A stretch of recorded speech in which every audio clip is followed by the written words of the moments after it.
Hi friends, welcome to fun with numbers. Okay, ఇక్కడ ఒకసారి చూడండి. లాగ్ 10 0.01 ఈక్వల్ టు ఎంత అని అంటున్నాడు. ఇప్పుడు దీన్ని ఏమని రాయొచ్చండి? లాగ్ 10 ఇక్కడ ఇది 0.01 అంటే ఏంటండి? అది 1/100 అంటే 10⁻² అవుతుంది, రైట్? ఇప్పుడు ఇది -2 అనేది ముందుకు వస్తుంది కదా, అప్పుడు లాగ్ 10 ది బేస్ 10, ఈ టోటల్ వాల్యూ 1 కదా, అంటే దీని ఆన్సర్ -2 అన్నమాట. ఓకేనా, అర్థమవుతుంది కదా. ఇక్కడ డిజిట్ తర్వాత 2 డిజిట్స్ ఉన్నాయంటే కింద 100 ఉంటుంది అనమాట, 1/100 అనమాట. 1/100ని మనం 10² రాయొచ్చు కదా, 1/10². అది పైకి వస్తే -2 అవుతుంది కదా, అదనమాట. 2 + log 3 బేస్ 2 అని ఉంది. ఇలా ఉన్నప్పుడు మనం ఏం చేయాలంటే ఇక్కడ ఇంకొకటి ఉంటుందండి. ఏంటి అంటే రూలు, ఇది గుర్తుపెట్టుకోండి. a power log n to the base A ఉన్నప్పుడు ఏమవుతుందంటే ఎన్నే అవుతుంది ఆన్సర్. ఓకేనా, ఏ పవర్ లాగ్ ఏ, ఇది ఏకి పవర్లో ఉంది లాగ్ ఎన్ అనేది. A power log N to base A, ఇక్కడ బేస్ ఏ ఉండాలి, ఇక్కడ కూడా బేస్ ఏనే ఉండాలి. ఇక్కడ రెండు సేమ్ ఉన్నప్పుడు ఆన్సర్ ఏమవుతుందంటే ఎన్నే అవుతుంది అనమాట. సో ఇప్పుడు ఇది కూడా అలాగే ఉంది, ఇక్కడ బేస్ ఉంది సేమ్. కాకపోతే ఇక్కడ 2+ అని చెప్పి ఇంకోటి ఉంది. అప్పుడు అలాంటప్పుడు మనం ఏం చేయాలంటే ఈ రెండింటిని రెండుగా రాయాలి. అంటే ఇది ఏ పవర్లో వచ్చేటట్టుగా రాయాలి, ఇలా సింగిల్గా వచ్చేలాగా.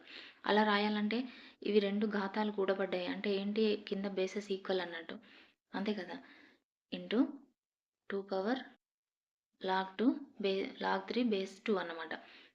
ఇక్కడ చూడండి, బేసెస్ ఈక్వల్ ఉన్నప్పుడే కదా మనం ఎక్స్పోనెంట్స్ని యాడ్ చేస్తాము. ఇప్పుడు ఈ రెండు యాడ్ చేసామంటే ఈ రెండు బేసెస్ ఈక్వల్ అనమాట. ఇప్పుడు ఇక్కడ చూడు, 2² అంటే ఇది 4 ఇంటూ ఇది, ఈ టోటల్ వాల్యూ చెప్పాను కదా, ఇక్కడ ఏది ఉంటే అదే ఆన్సర్ అవుతుందని, ఇది 3 అన్నమాట. ఓకే, దీని వాల్యూ ఇక్కడ బేస్ 2 ఉంది, ఇక్కడ బేస్ 2 ఉంది కాబట్టి ఇక్కడ చూడండి 4 × 3 అంటే 12 అనేది క్వశ్చన్కి ఆన్సర్ అనమాట. అర్థమవుతుంది కదా. ఇది గుర్తుపెట్టుకోండి, A power log n to the base A ఉన్నప్పుడు ఆన్సర్ ఎన్నే వస్తుందన్నమాట. ఇక్కడ ఒక నిమిషం చూడండి. 2 x + 1 = 1 - x అయితే x వాల్యూ ఎంత అని అంటున్నాడు. ఓకేనా, ఇప్పుడు x వాల్యూ కనుక్కోనంటే మనం దీనికి రెండు వైపులా కూడా లాగరిథమ్స్ యూజ్ చేద్దాం. Okay, log 2 x + 1 = log 3 ⁻1 - x. Okay, ఇప్పుడు ఇక్కడ చూడండి, ఇక్కడ పవర్లో ఉన్నప్పుడు ఏంటి, దానికి మనం ముందుకు వస్తుందని చెప్పాం కదా, అంటే x + 1 log 2. మనం ఏమి లేకపోతే ఏముందని చెప్పాను, బేస్ 10 ఉంటుందని చెప్పాను కదా. ఇక్కడ 1 - x కూడా ముందుకు వస్తుంది, అప్పుడు ఏముంటుంది, log 3 బేస్ 10 అనమాట.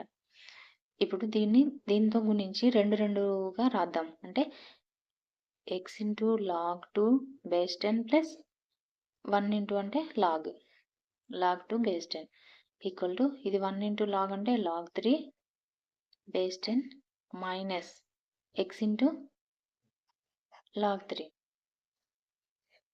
ఇక్కడ చూడండి, x పదాలని ఒకవైపు తీసుకొద్దాము, ఈ నెంబర్స్ని అటువైపే ఉంచుదాం. ఇక్కడ x log 2 10 + x log 3 10 equal to log 3 minus log 2. ఓకేనా, ఇప్పుడు ఇక్కడ చూడండి, ఇక్కడ ఉంది x, ఇక్కడ ఉంది. మనం ఏం చేద్దాం, x కామన్ తీద్దాం. అప్పుడు log 2 + log 3 ఉంటుంది. ఓకేనా, ఇప్పుడు దీని మొత్తాన్ని ఇటు తీసుకొస్తే డివిజన్లోకి వస్తుంది కదా, అంటే log 3 minus log 2 by log 3. ఇక్కడ చూడండి, log 2 log 3 కదా. ఇక్కడ చూడండి, ఇది log a minus log b, log a + log b ఫామ్లో ఉంది.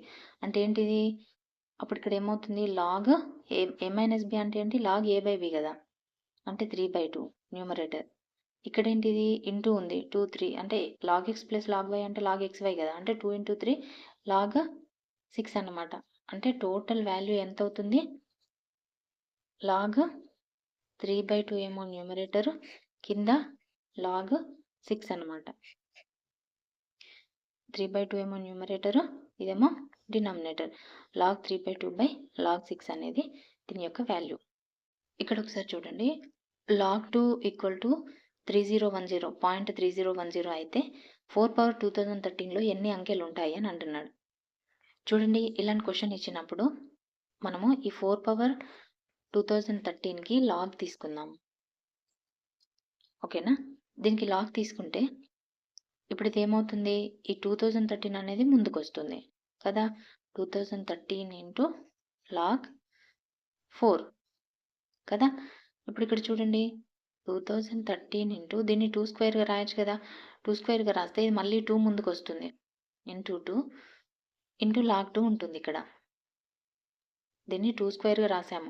అప్పుడు మళ్ళీ ఆ పైన స్క్వేర్ ఇక్కడ ముందుకు వస్తుంది, ఇక్కడ లాగ్ 2 మిగులుతుంది. ఈ లాగ్ 2 వాల్యూ వాళ్ళు ఇచ్చారు ఏమని, ఇక్కడ ఏం లేకపోతే బేస్ 10 ఉన్నట్టే కదా.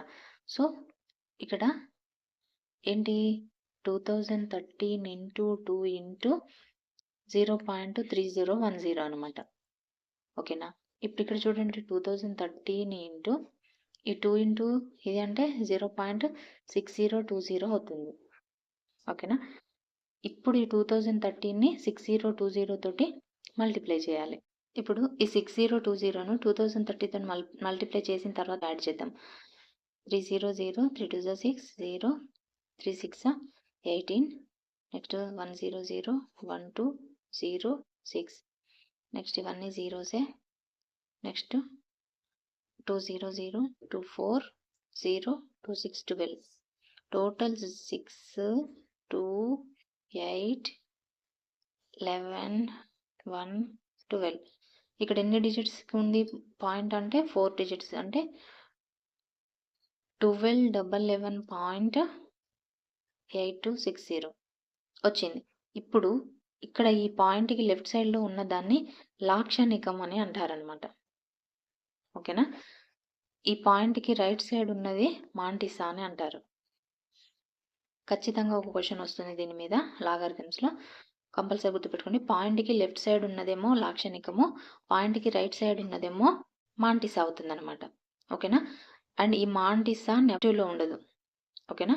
మాంటిసా అనేది ఎప్పుడు కూడా నెగిటివ్లో ఉండదు, ఇది ఎప్పుడు పాజిటివ్లోనే ఉంటుంది. ఇది పాజిటివ్లో ఉండొచ్చు, నెగిటివ్లో ఉండొచ్చు, 0 కూడా అయ్యి ఉండొచ్చు. ఓకేనా? లాక్షణికం అనేది నెగిటివ్లో ఉండొచ్చు, పాజిటివ్లో ఉండొచ్చు, 0 కూడా అవ్వచ్చు. బట్ మాంటిసా అనేది ఓన్లీ పాజిటివ్ ఉంటుంది. ఇక్కడ పాయింట్ తర్వాత ఉంటుంది కాబట్టి ఇది ఎప్పుడు కూడా పాజిటివ్లోనే ఉంటుంది, నెగిటివ్ ఉండదు. ఓకే? అండ్ ఇక్కడ మనల్ని ఏమడిగారు, ఎన్ని అంకెలు ఉన్నాయి అని అడిగారు. ఓకే? ఇక్కడ ఎన్ని అంకెలు ఉన్నాయో తెలియాలంటే ఈ లాక్షణికంకు ఇక్కడ వచ్చిన ఈ లాక్షణికానికి +1 యాడ్ చేయాలి. ఓకే? ఎంతైతే లాక్షణికం వస్తుందో దానికి +1 యాడ్ చేస్తే వచ్చేదే అంకెల సంఖ్య. అంటే 1211 అనేది మనకు లాక్షణికం వచ్చింది కదా, +1 యాడ్ చేస్తే 1212 అనేది మనకి ఈ 4/2013లోని అంకెల సంఖ్య అన్నమాట. ఎన్ని అంకెలు ఉంటాయంటే 1212 అంకెలు ఉంటాయి. ఓకేనా? అంటే వచ్చిన లాక్షణికానికి +1 యాడ్ చేయాలి. ఒకవేళ వాళ్ళే అంకెలు కనుక ఇన్ని అంకెలు ఉన్నాయి, 400 అంకెలు ఉన్నాయి, దానికి ఏదో ఒకటి ఇచ్చేసి అందులో 400 అంకెలు ఉన్నాయి, దాని లాక్షణికం ఎంత అని అడిగారు అనుకోండి, ఇచ్చిన అంకెల్లో నుండి -1 చేస్తే 399 అనేది లాక్షణికం అవుతుందన్నమాట. ఓకేనా? వాళ్ళే అంకెల సంఖ్య ఇస్తే మనకు లాక్షణికం కనుక్కోవడం ఈజీ, ఎందుకంటే అందులో నుంచి ఒకటి సబ్ట్రాక్షన్ చేస్తే సరిపోతుంది. బట్ ఎన్ని అంకెలు ఉన్నాయి మనం కనుక్కోవాలంటే మాత్రం ఫస్ట్ లాక్షణికం కనుక్కొని ఆ తర్వాత దానికి +1 అడిషన్ చేయాల్సి ఉంటుంది. ఓకేనా? అర్థమవుతుంది కదండి. ఇలాంటి మరిన్ని మంచి వీడియోస్ కోసం మన ఛానల్ని సబ్స్క్రైబ్ చేసుకోండి.